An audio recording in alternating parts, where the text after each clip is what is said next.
मिर्जापुर का मुजरिम 96 घंटे बाद मिला, लेकिन जिंदा नहीं बल्कि मुर्दा। धर्म परिवर्तन नहीं करने पर हिंदू बेटी का गला रेतने वाला सैफ उर्फ अब्दुल पिछले 4 दिन से फरार चल रहा था। सैफ की तलाश में पुलिस घर घर सर्च अभियान चला रही थी। सैफ के रिश्तेदारों पर भी शिकंजा कस रही थी। 14 रिश्तेदारों को हिरासत में भी ले लिया गया था। हिंदू संगठन एनकाउंटर की मांग कर रहे थे, लेकिन इसी बीच सैफ का शव गंगा नदी में मिलता है। ऐसे में बड़ा सवाल यह कि सैफ को किसी ने मारा या फिर सैफ ने प्रेशर में आकर आत्महत्या कर ली। आखिर 96 घंटे तक सैफ कहां छिपा रहा, देखिए ये रिपोर्ट।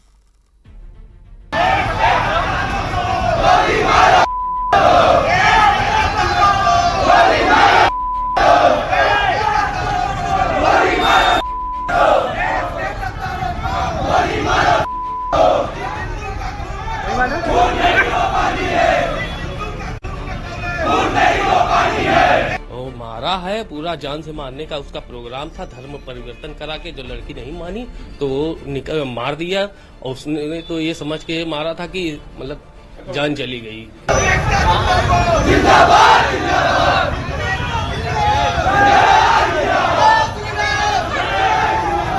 अब्दुल की जानकारी नहीं भाई, अब्दुल कहीं भी मिले सर उसको फांसी दे दे। अब्दुल गलत केस है, मगर इसके साथ हम लोगों के सजा ना दे। कोई नहीं, हम लोगों का सिर्फ खाली एक हम बचे, एक मेरी लड़की बची है जेठानी के, बाकी सब लोग को उठा लेके चले गए हैं। ये लड़का आया है आपके घर में? एकदम श्योर है? हाँ सर। थोड़ा सा आसपास कहीं दिखवा दीजिए।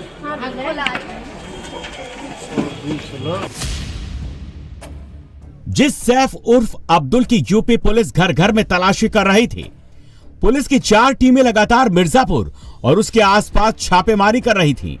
जिस सैफ के ऊपर 25,000 का इनाम घोषित था, जिस सैफ के एनकाउंटर की डिमांड हो रही थी, वो सैफ 96 घंटे बाद मिला है, लेकिन जिंदा नहीं मुर्दा। पुलिस को उसकी डेड बॉडी गंगा नदी में मिली है। नाव में ब्लैक बैग में पुलिसकर्मी जो डेड बॉडी लेकर आ रहे हैं वो सैफ की है। सैफ उर्फ अब्दुल की मौत कैसे हुई ये तो पोस्टमार्टम रिपोर्ट के बाद पता चलेगा, लेकिन ऐसा लगता है कि पुलिस की दबाव की वजह से अब्दुल ने सुसाइड कर लिया। अब्दुल के घर के बाहर बड़ी संख्या में फोर्स की तैनाती की गई है। हम रामनगर के कुरैश नगर में मौजूद हैं। मुख्य आरोपी अब्दुल उस सैफ का आज गंगा नदी में शव उतराया हुआ मिला। आप देखिए बड़ी संख्या में पुलिस फोर्स रामनगर के कुरैश नगर में आई हुई है। का शव जो है गंगा नदी में उतराया हुआ मिला है। पुलिस उस शव को कब्जे में लेकर पोस्टमार्टम के लिए भेज दिया है। सैफ उर्फ अब्दुल की गिरफ्तारी के लिए सड़क पर जमकर हंगामा किया जा रहा था। हिंदू संगठन के लोग जमकर नारेबाजी कर रहे थे।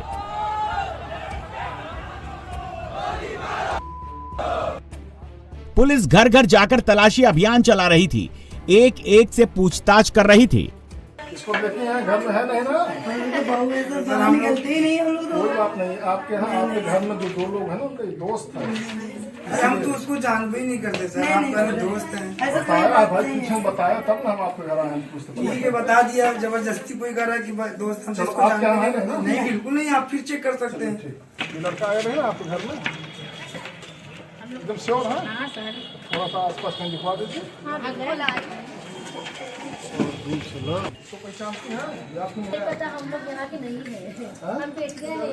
अरे तो कोई बात नहीं, अभी तो आते होंगे तो पहचानती होगी ना। अच्छा देखते नहीं है। सलीम कहाँ गए? कोई इस तरह का आदमी कहाँ गया? उसको समझाने लगा का कुछ नहीं देखा है, हमने देखा है।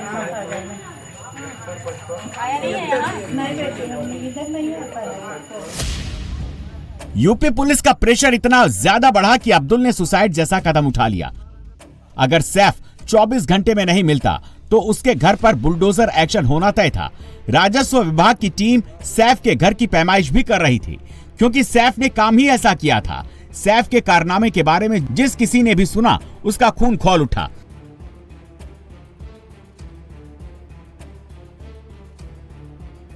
ये वो हिंदू लड़की है जिसका सैफ धर्म परिवर्तन करवाना चाह रहा था, हिंदू से मुस्लिम बनाना चाह रहा था, लव जिहाद करना चाहता था, हिंदू युवती पर शादी का दबाव बना रहा था। जब हिंदू युवती ने धर्म परिवर्तन से इनकार कर दिया तो सैफ उर्फ अब्दुल ने ब्लेड से उसका गला रेत दिया और फरार हो गया। घटना के बाद चीख पुकार मच गई। डॉक्टर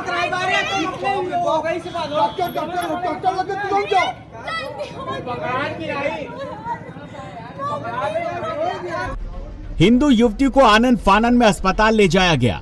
मिर्जापुर के कटरा कोतवाली इलाके में सरेआम हुई वारदात से सनसनी फैल गई।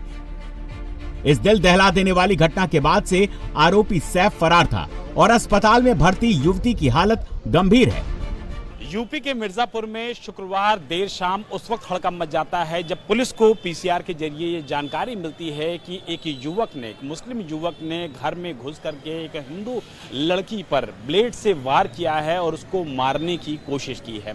जी हाँ, हम इस समय मिर्जापुर के गणेशगंज इलाके में मौजूद हैं, जहां पर पीड़िता के घर के ठीक सामने हमारी मौजूदगी है और पीड़िता बताया जाता है कि उस दौरान शुक्रवार की देर शाम घर में अकेली थी और उसी दौरान जो आरोपी है अब्दुल उर्फ सैफ, वो लगातार उसके संपर्क में रहने की कोशिश कर रहा था। ये भी बताया जा रहा है कि वो जबरन धर्म परिवर्तन की बात कर रहा था और जब पीड़िता ने इससे मना किया तो आरोपी ने उसके ऊपर ब्लेड से वार किया और उसको जान से मारने की कोशिश भी की, जिसके बाद इस पूरे मामले में मिर्जापुर पुलिस ने सुसंगत धाराओं में मुकदमा दर्ज किया है और कुल 9 आरोपियों को अब तक गिरफ्तार किया है।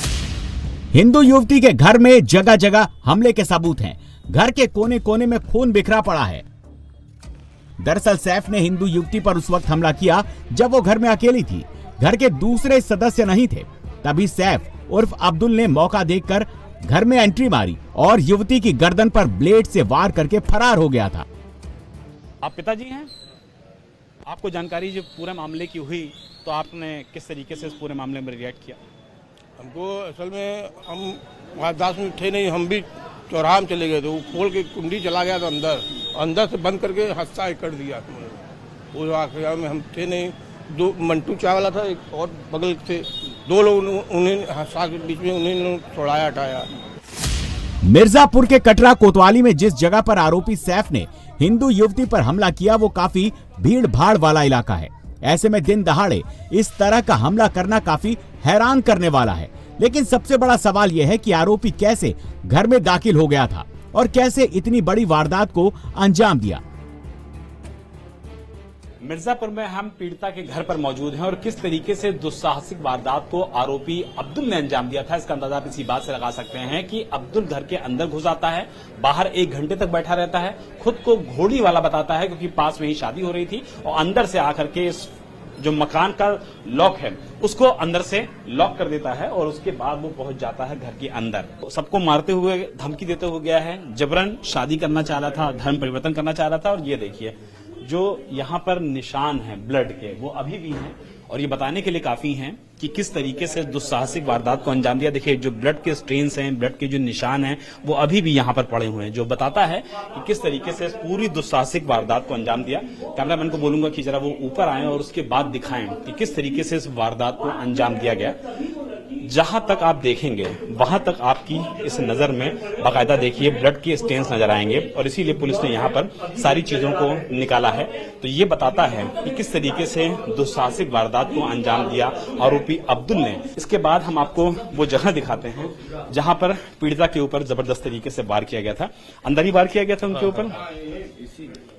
पीड़िता के जो पिताजी हैं जी, यहीं पे पीड़िता बैठी, यहीं बैठी थी। अभी भी देखिए किस तरीके से ब्लड का जो स्टेन्स हैं वो अभी भी यहीं पे हैं। हर जगह आपको ब्लड नजर आएगा, हर जगह आपको सिर्फ और सिर्फ खून नजर आएगा। हिंदू युवती पर हुए हमले के बाद मिर्जापुर में माहौल तनावपूर्ण था। देर रात हिंदू संगठन और स्थानीय लोगों ने जमकर विरोध प्रदर्शन किया, नारेबाजी की। गुस्साए हिंदू संगठन और स्थानीय लोग मशाल जुलूस निकालकर सख्त कार्रवाई की मांग कर रहे थे।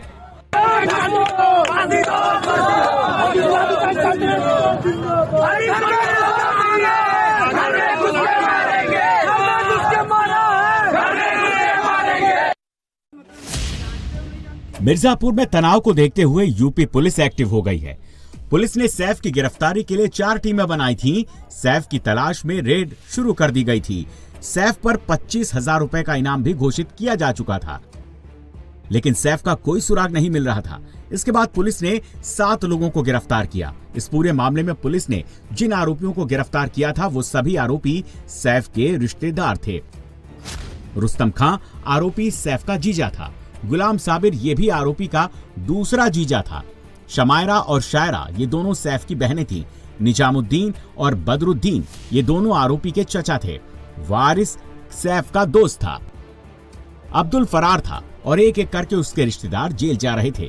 घर में सन्नाटा पसरने लगा था। ऐसे में अब्दुल के रिश्तेदार भी उसके खिलाफ होने लगे थे। पुलिस से कड़ी सजा देने की मांग करने लगे थे। हालांकि उनकी गुहार थी कि पुलिस उन लोगों को परेशान न करे जिनका अब्दुल से कोई लेना देना है ही नहीं। दरअसल अब्दुल जिस घर में रहता था उसमें उसके 3 रिश्तेदार भी रहते हैं। ऐसे में इन्हें डर था कि अगर बुलडोजर एक्शन हुआ तो उनका मकान भी एक्शन के दायरे में आ जाएगा। अच्छा, ये घर में अब्दुल का ही पोर्शन है, बाकी लोग का ही पोर्शन है कि सिर्फ अब्दुल का घर है? नहीं, ये ना उनके चचा का घर है अब्दुल का। इसमें 4 आदमी का हिस्सा, 3 आदमी का है। आप लोग क्या चाहते हैं इस मामले में, क्या कार्रवाई होनी चाहिए? हम ये चाहते हैं भैया जहाँ वो लड़का मिल जाए उसको फांसी दे दीजिए, कुछ दे दीजिए, हम लोगों को अन्याय मिले। हम लोग उनके साथ कुछ नहीं किए हैं, सिर्फ खाली एक नाम के वजह से हम लोग उनके साथ हो गए हैं कि ये हमारा ये जेठानी का लड़का है। आप लोग भी चाहते हैं उसके खिलाफ कड़ी कार्रवाई हो? हम एकदम कहीं भी ना, हम तो सोच रहे मिले सर, हम उसको खुद उसकी अपनी फांसी हम उसके हाथ खुद अपने आप को दे के आप लोगों के कर दे। हम सोच रहे कहीं भी मिले उसकी कत्ल कर दिया, जब मार डाला जाए। इसका गलती की गुनाह की है सर। कभी आप लोग को जानकारी हुई थी कि अब्दुल ऐसा कुछ करना चाह रहा है? हमसे लोगों से बोल चाल नहीं थे सर, बस हम लोग आते रहे जाते रहे, बस ये ना, बस यही रास्ता 3 आदमी का था।